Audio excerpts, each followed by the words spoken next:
Morning, Jonathan. Cody, how you doing today, bro? I'm doing good, man. How are you? I'm all right. Yeah, we've got Tyler Pack with Pyramid Healthcare Yeah, presenting today. yeah, that's my buddy there, man. He's a good guy. Yeah, he is. Stop, I'm blushing. I always get sketched out. I told you guys when I flipped my car when I was heading to Charleston. Did I tell you, you both know about that?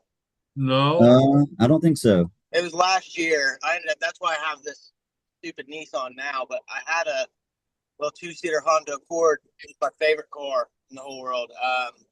But it was raining real hard right here where the like around the Winfield exit heading to Charleston. And I had a like it's real formal, almost a suit, and I was going up to Helper, West Virginia to do an in service, and somebody hydroplaned or somebody got into my lane and kind of pushed me.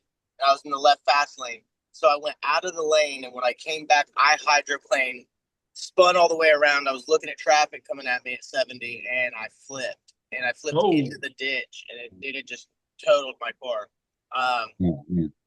But it's crazy because we especially I don't know. I think that it's crazy to me because I've worked in recovery, I've worked in therapy, um, go to therapy personally for a really long time, and we talk about things like PTSD along with our anxiety and depression and some of the things mental health that we deal with.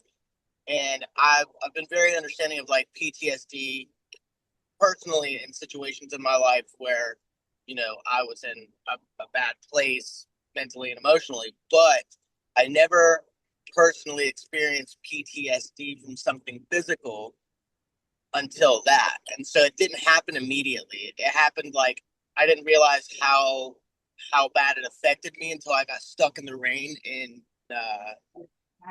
Gatlinburg, all Tennessee. right. Oh, listen, I locked up. I had, dude, I was almost crying. I had to pull over, and I was like, I can't drive in this.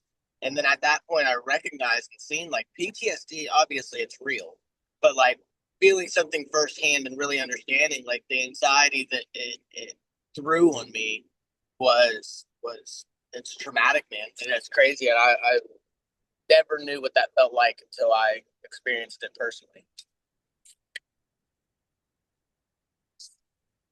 Now every time I pass that part and or when it rains, I log up a little bit. Understand that. Yeah, I completely understand that. Wild. How many people do we got in here today? Still kind of. It's only 1 minute till, so we usually give it a couple minutes for people to jump in. This is a pretty good attended reentry council. Cody does a good job with this one. I I try. believe it. How's everybody else doing this morning? I'm good. How you doing, Jen?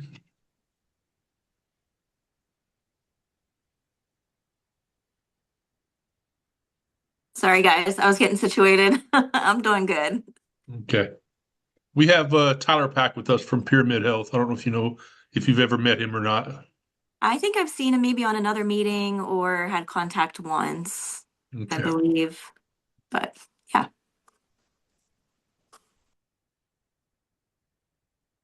So how's everybody enjoying this weather? No, I'm not. Same. I'm ready for spring. Yeah. And I'm sure where Jen's at is probably crazier than down here in Logan County. Oh yeah, Yeah. true. We had a lot of snow. My kids have been off the last 2 days from school. We had probably like, I mean, not a ton, but probably like 7 inches, decent amount. But then it just got cold and would freeze. And so, yeah, everybody's been off. My kids, my husband's a teacher, so not me though. I'm here. Where are you at, Jen? I'm in Wheeling. Gotcha. Yeah. I am currently driving to Lewisburg. Okay. Oh, so you're not too far from my neck of the woods then right now. Yeah. Or you won't I'm be. I'm passing Nitro right now, so I'm close to Charleston. Okay.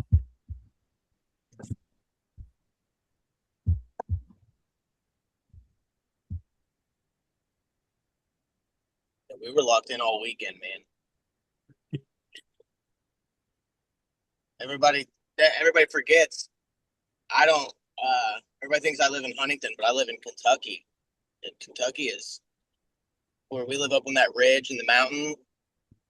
If it snows, it's really funny to me because we live up on the ridge, and sometimes it feels apocalyptic because when it hits up there, no salt trucks, no ice, snow trucks, nothing comes up there where we are, and it feels like the rest of the world's like that, like like we're locked in. And then if I can make it off of our ridge, I realize that everywhere else is clear.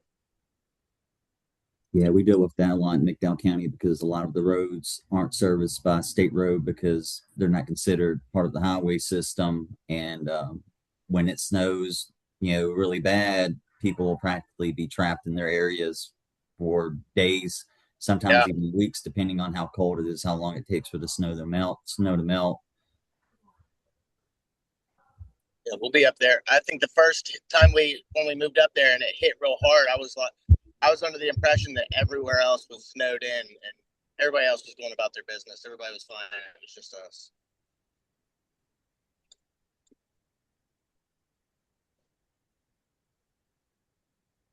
Think we're good to go ahead and start, Jonathan? Yeah, go ahead. We're good. Anybody? I mean, there's a few more people on here. Leah's on here. Marsha's on here. Yeah. Unless you had a speaker that we're waiting on. No, just Tyler. Huh? Styler? Okay. Yeah, just Tyler. All right. All right, we'll go ahead and get started. Hi, everyone. Welcome to December's Reentry Council's meeting for Mercer, McDowell, Summers, Monroe County. I'd like to thank everyone for attending. Before we start, I'd like to go around the room. Anybody would like to introduce themselves and tell a little bit about themselves, feel free to. I'll go ahead and start. I'm Cody Long. I'm a PRSS in McDowell County. I work for Family Treatment Court for McDowell and Wyoming counties, person long-term recovery. I'm also justice affected. That's really all about me. Jen, would you like to introduce yourself? Yes. Hi, everybody. My name is Jen. I am the outreach coordinator for the crisis units at Northwood Health Systems. We have 2 facilities in the Northern Panhandle, in Wheeling, and also in Weirton, which is Ohio County and Burke County. We can admit for detox and also mental health stabilization. So they don't have to be needing detox, even if it's just mental health stabilization. We can do that as well. So thanks for having me. Thanks, Jen. And also, too, if any of you all want to drop your contact information into the chat, feel free to. Leah, would you like to introduce yourself? Yes. Hello. My name is Aaliyah Tanner. I am the CAP and PABS advocate for disability rights of West Virginia. I think most of you guys are familiar with disability rights and what we do. But just in case, we are the federally mandated protection and advocacy group in the state for people with disabilities. Every state is mandated to have one. This is what and so how our services would look is if they have a disability related issue, then they would call us and we can give resources, or we can even assign an advocate that would help them resolve the situation as best as possible. My particular role as CAP is vocational rehab, which is DRS, which a lot of people use to be able to get training for work. And if you can't get a job, then sometimes that affects whether or not you're allowed to, do a whole lot of other things. So, and DRS is one of the few programs that actually substance abuse disorder is the only, you can have only substance abuse disorder as a diagnosed disability and no other diagnosis, and vocational rehab can still provide you services. Most other disability related programs are under Social Security, and those are not, they're under the Social Security Administration. And you have to have another diagnosis. So vocational rehab is incredibly important. And my role is if vocational rehab's not doing their job, you call us and then I'm helping you figure out what's going on. Thanks, Leah. And I will say that DRS is a great program. I'm currently using them to pursue my Regents Bachelor of Arts degree at Concord University. So awesome program. Mhm. Hi, Marcia. Would you like to introduce yourself? Yes, I'm Marcia Shonk. I'm with United Way of Southern West Virginia, and what I do here is the West Virginia 211. It's in all 55 counties, I'm proud to say. Ohio does not cover all their counties. Just saying, West Virginia is on top of their game. Um, I do information and referral. I cover 8 counties, which that's why I tag along on these meetings because you're on the same counties. But I cover Fayette, McDowell, Mercer, Nicholas, Raleigh, Summers, Webster, and Wyoming counties. Awesome. Thank you, Marcia. I see McDowell County Alternative Sentencing Program is on the call. It's actually the office that I work in. I don't know if Carla, can you tell us a little bit about the day report? Yes, we are essentially a day report. We serve family treatment court, adult drug court, probation, and parole. And we offer substance use treatment classes, individual sessions. We just pretty much we try to help people that are justice involved and also have substance use disorder. Here are a couple of the participants right here. There is Kendra. You want to introduce yourself? I'll turn it around. Hi, I'm Kendra. I'm in drug court. I've been in the program for 11 months, I think, right? Yeah. Getting ready to graduate. Yeah, I just celebrated 2 years sobriety, and I'm ready to graduate in the beginning of February. Tara, do you want to introduce yourself? Tara. We have Tara Stafford. She's in our adult drug court as well. And then we also have Mr. Jamie Justice. Mr. Jamie Justice. Thanks, Carla. Thanks, guys. Jonathan, would you like to introduce yourself? Yeah, my name is Jonathan Spence. I'm a PRSS. I'm justice impacted, and I've been in long-term recovery myself. I work for the REACH initiative. I am the community reentry engagement specialist and also a reach back navigator.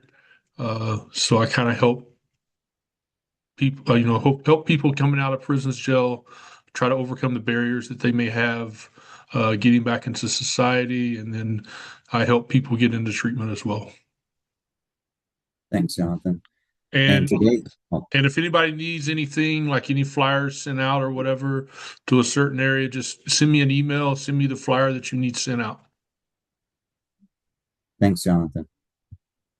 And today we have presenting Tyler Pack. He's with Pyramid Healthcare. I'll let him introduce himself, and then we can get into telling us what type of services that Pyramid offers. Beautiful. I appreciate you, Cody. And thank you, everyone, for attending and taking the time to let me present. Like Cody said, my name is Tyler Pack. I am the Community Engagement Specialist for Pyramid Healthcare. We are a substance use disorder program located up in Berkeley County. I know that I've had the pleasure of being able to meet and work with some of the people in this meeting today, others that I'm excited to have the opportunity to introduce myself to and hopefully have some future collaboration with.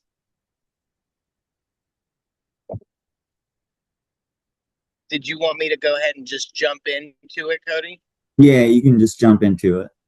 Awesome. All right. So please excuse me. I am driving. I'm trying to multitask.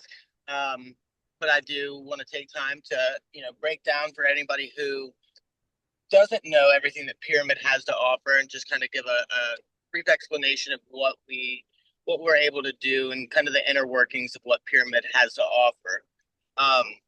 So Pyramid Healthcare originally originated in Altoona, PA in 1999. We recently just celebrated our 26th year anniversary, and we have come to West Virginia. We've been in West Virginia for a little over 3 years now. When we originally started, we obtained the facility that used to be MRC in Kearneysville, real close to Martinsburg, West Virginia. And then once we got that, we initially set up and we started as a 3.1.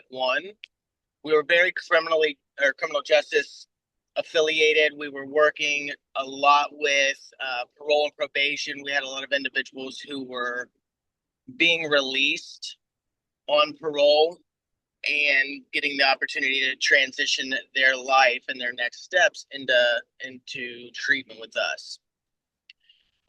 Since we had originally started with our 3.1 about 3 years ago, I've watched us just completely transform and blossom. Our original facility in Kearneysville now works with individuals on multiple levels of care, not just 3.1. Now we offer both male and female options for 3.7, where we have our medicated detox, where we are dual diagnosis, a dual program. We get the opportunity to work with both behavioral as well as mental health clients. As long as there's co-occurring, we are able to help in both areas. One really amazing thing that we do is we do have a full clinical staff, which allows us to be able to take care of the higher acuity clients. We are CARF accredited and OFLAC certified. And when speaking about our 3.7, we do have our original 3.7 detox, which is all of our levels of care are kind of based around personal client progression. Instead of having a cookie cutter 28-day set residential or a 3 or 5 day detox, we make sure that we can kind of meet the client where they are and provide them the necessary treatment depending on where what their needs are, to be able to help extend through the insurances that they have. That being said, we came into West Virginia wanting to provide a valued program, a program of value, something where we would be able to have an amazing facility. We are now set up with 2 facilities, but we really wanted to hone in and focus on the individuals who had Medicaid. We wanted them to feel as valued as a commercial client. We wanted to give them a facility where they were appreciated, respected, and taken care of. And in doing so, I think that just watching the transformation of our original facility and then opening up our secondary men's facility has done just that. Now we are in network with multiple commercial insurances as well as all Medicaid, and we're able to take anyone with almost any insurance. Now, I know that, Jen, with Northwood, I utilize you guys so much when it comes to our Medicare clients. We do have individuals who have the opportunity to be placed, who have Medicare, into some of our grant-funded beds. Those are limited, though. So I'm very, very grateful and thankful for facilities like Northwood for being able to help with that population, because there are so many. So we do have our Kearneysville facility. We call that our Mountaineer facility. That is our male and female 3.7, male and female 3.5, and male and female 3.1. The goal is to have those, those first steps into treatment and recovery to really be that footprint for the rest of that individual's life. Our goal is to always set our client up for success. In our 3.5, we work with CBT, DBT. They're assigned a case manager. They get the opportunity to be able to go in and go through the therapeutic aspect of treatment, therapy. And in doing so, one thing that I really pride our program on is making sure that early on, within that first week of them getting set up into our residential portion of the program, that we are already speaking about aftercare. I've worked in this field for quite some time, and I've just seen a lot of programs who come in with the goal to be able to have these 3.7s and 3.5s, these detoxes and residentials. But unfortunately, I've seen a lack in aftercare and setup for the client, which, you know, leads the client to end up returning to where they came from and just going out with not an idea of what that next step is. One thing we're very diligent about is making sure that we have something set up for that aftercare, whether that be stepping down into our 3.1 long-term portion of our program, getting set up with a long-term inpatient at another facility. We collaborate with facilities and other programs all over the state of West Virginia, setting up with an outpatient program to continue MAT treatment. We just make sure that we've got a plan set in place, because anybody who's worked with individuals going into residential, we know that we'll set up a plan in the beginning, and that plan will change 10, 15 times before we get there. So I love that we really hone in and we work with our clients to make sure that we've got something set in stone and that we can continue to set them up for success.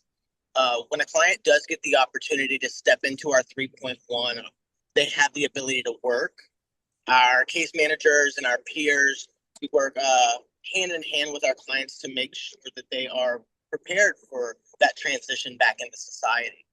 So in doing so, we help them set up a savings account while they're staying with us. We help with transportation back and forth to work, to their appointments. They get to the opportunity to save up those finances that they're working towards. They really get that first step again to transition back into society. We help with writing resumes, filling out applications, mock interviews. There's an elaborate amount of things that we are able to provide those clients in that step for aftercare. Speaking about, sorry, I know I will ramble. I apologize. So if anybody has any questions or wants to interrupt, please don't hesitate.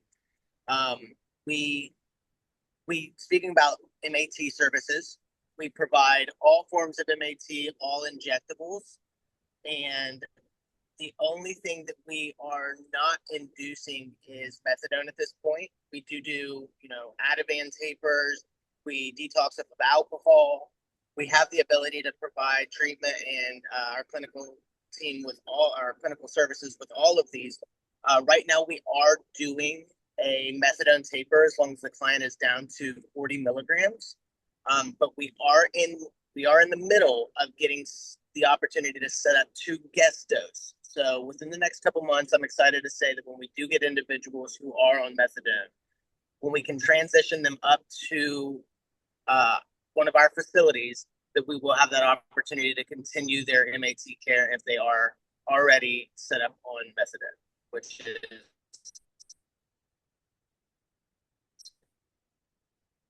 exciting. Speaking about that first facility, we do have around 100 beds split up between our detox residential and our 3.1 at our Kearneysville location at our Mountaineer facility. About a year into being in West Virginia, we had the opportunity to open up our secondary facility that is in Hedgesville, about 15, 20 minutes away from our original facility. And that holds around 55 individuals as well. That is a 178-acre old Boy Scout campground that has been completely renovated. It's all set up cabin style. It is absolutely breathtaking in my opinion, and so many others.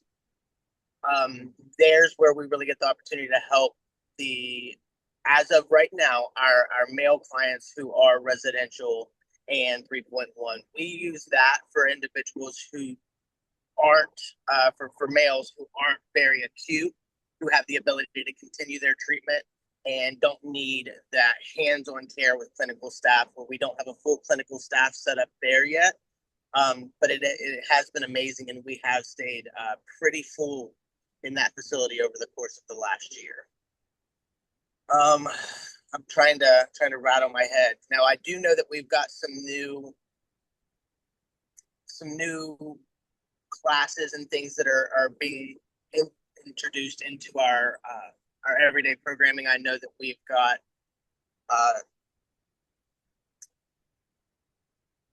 classes and courses and programming set up for individuals who are veterans. So veteran focused classes. We have early adult programs and classes and therapy as well. We are setting up with new therapy options such as music, poetry, gardening, whenever it's nice out, and opening up new ways to be able to have the clients be interactive and hands-on while spending their time with us during the residential and 3.1 portion of the program. Does anybody have any questions at all? I know that was a lot of information to digest. One that I will ask, because I know that we've talked about it before, and you even mentioned it, that Pyramid has a history of working with justice impacted individuals. Absolutely. For someone that is in treatment at Pyramid, that may still be under supervision or have ongoing court cases, you all will provide the progress reports, and if necessary, is anybody able to attend either in person or virtually through phone, to give like progress reports, like directly to a judge or to probation or anything like that, to kind of advocate for that individual? Of course, and Cody, I really appreciate you bringing that up because that is a very vital piece of information. So at Pyramid, we have a full criminal justice team devoted to helping individuals who are criminally involved in the criminal justice department. So we have the ability to work with individuals on probation or parole. And in doing so, we are absolutely diligent about making sure that line of communication is as solid as possible and consistent as possible. So if an individual is on probation or parole, when we first get them set up and we do their lead and their pre-assessment, they are qualified. From the moment that they walk through the door, the PO will be updated, and as well as, you know, if we've got it set up, we will update the magistrate, the public defense attorney, the private attorney, and the PO as well. So the moment that they admit, they will get an update to let them know that the client has admitted properly. From that point on, we do weekly updates consistently. They're scheduled every week, and I absolutely love that because I was in Fayetteville not too long ago, and I was at the probation office, and I was talking to one of the POs there, and I was asking him. He said, you know, I actually have my first client up there with you guys. And I said, amazing. I said, how has the line of communication been? And he responded with impeccable. And that's what we shoot for. We want to make sure that the POs are as comfortable as possible. We do everything we can to make their job as easy as possible. One thing that I love that we do as well, so we will have those weekly updates with the POs and let them know what's going on. And with the client, you know, if they are continuing to want to stay in treatment, what's happening with them, what they experienced over that past week. But another thing that we do is that we provide behavioral updates as well. So the way I describe it is if we've got PO Miller and we are talking to him every Thursday, and we've got a client who's there, and, you know, on Thursday, we say, hey, PO Miller, you know, the client is doing great. Everything's awesome. And then we do that the next Thursday. And then in between that time, there's something that takes place with the client where, you know, they get put on a contract, or they end up wanting to, for some reason, AFA and leave and discharge. We don't want to wait until next Thursday to update that PO just because it's assigned weekly. We want to let them know everything that's happening with that client in real time, to continue to make sure that there are no surprises and everybody is as comfortable as possible. That being said, working with individuals who are on probation and parole is one of our biggest things that we have when it comes to our referral sources. That's primarily where we get a lot of our referral sources from, or our referrals from those referral sources. But we also have the opportunity and ability to, while having individuals who are currently incarcerated with our criminal justice team, we have applications that can be sent in, and with those individuals, we'll send acceptance letters back to those attorneys or those counselors who are working with the inmates, and then at that point, we are able to get them accepted into the facility and into our program, in which the biggest thing that I completely left out is, we are in Martinsburg, and that is a fair distance away from a lot of individuals throughout the state. West Virginia is a pretty decent sized state. We do provide private statewide transportation to every client throughout the entire state. So I get on the phone, we get a client who's set up wanting to come to our facility. We get them qualified. The very next thing that we do is we set up transportation. Our goal is to always pick the client up same day. We always run usually one day behind. So what we would do is I would set up with dates, not wherever the client is in West Virginia, being able to come to school. What we would do is I would set everyone here knows that window a lot of the times is very small, and when someone is making that decision to go into treatment, so we want to be hands-on and strike as quick as we can and make sure that we can provide them that means of transportation, because we know it's such a big barrier in West Virginia. We don't want that to be something that would prevent the client from being able to make it into recovery. I hope that answers your question, Cody. Yeah, absolutely, it did. And I was going to bring up the transportation if you hadn't, so I'm glad that you did mention it, because transportation is probably one of the biggest barriers for somebody that is trying to get into treatment. At least it is for us down here, because there are some service providers that can provide transportation, but they're not always the most reliable.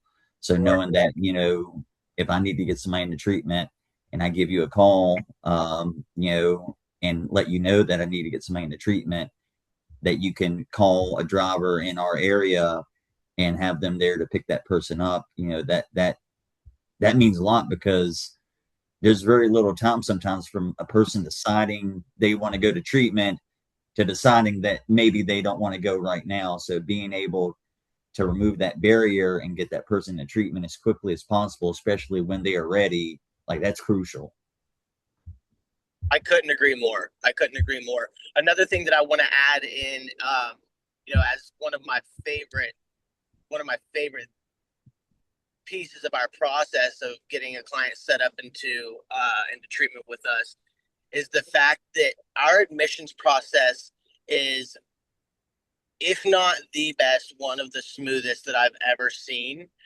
It makes me extremely excited that I get to be such a big part of that while working with individuals in my referral sources. As I said before, my main goal is to make everyone else's job as easy as possible. So for a typical referral from a referral source with an individual who has recently used or is actively using and is seeking treatment, who is not incarcerated, is to contact me. We do have an admissions line, and our admissions team is absolutely amazing. But they're working with clients in multiple states for some of our other facilities. So to be a direct contact for any of our referral sources, it truly puts a smile on my face. So all you would have to do is contact me. I would grab the client's basic information. I would create a lead. Once I got that lead taken care of, it used to be at one point where I would have to transition them to our admissions team, and then they would have the opportunity criteria, where now I can go ahead and I can take care of that full pre-assessment process on the phone. It should take no longer than 10, at absolute most 15 minutes. And once we do that, I shoot that over to our admissions team. I shoot it over to our clinical team. They are very great at being able to get back with us in a timely fashion. And then we get the client qualified and immediately set them up for transportation services. The whole process should never be longer than 15, 20 minutes. And when I tell you it moves smooth, it is one of my favorite pieces of our referral process. And I hope you don't mind, Tyler, I dropped your contact information into the chat. That way anybody that would like to contact you will be able to. Absolutely. I really appreciate that, because if I had an extra hand, it would have already been it. I know it, brother.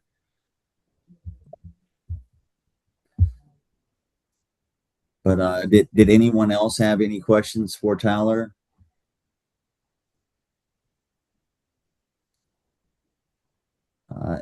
If not, Tyler, I appreciate you coming on, man, sharing a little bit about Pyramid and what you all do. I think you all are doing great work. Really appreciative for everything that y'all do. Absolutely. Absolutely. I really appreciate all of you guys. I would really like to get in contact with Jen if possible, so that way I can have a direct contact to Northwood. If you could one of you either email me or text me if that's okay with you, Jen? I'm so sorry, my hands are full at the moment, and I'm actually running a couple minutes behind on another meeting. But I want to make sure that I can get in contact with you and see how we can continue to collaborate in the future. Because I know, Tyler, I'll send it to you. awesome. I know that I've sent handfuls of individuals your way, and I would love the opportunity to make that a little. Yeah, Tyler, I have your email as well, so I'll send you an email and A little easier. Yep, that sounds good. And if you could be a point of contact, that would be amazing. Perfect. I really appreciate you. If anybody has any other questions, please feel free to let me know. If you think of them later, do not hesitate to reach out ever. I would love to tell you that I had boundaries, but I don't. I picked this phone up at 11 o'clock at night. This is what we signed up for, and this is where our heart is. So I will have my phone. You can reach out to me anytime, text me, call me, email me, and I will get back to you as soon as I possibly can. But again, Cody, Spence, I really appreciate all of you guys, and I hope that you guys have an amazing rest of your day. Thanks, Tyler. You as well. Merry Christmas, man. Yes, sir. You have a Merry Christmas as well. I'll talk to you guys soon. Talk to you soon. All right. Bye-bye. Bye-bye. And before we end, does anybody have any announcements or events or anything they'd like to share that they have coming up with their organizations this month or before our next meeting?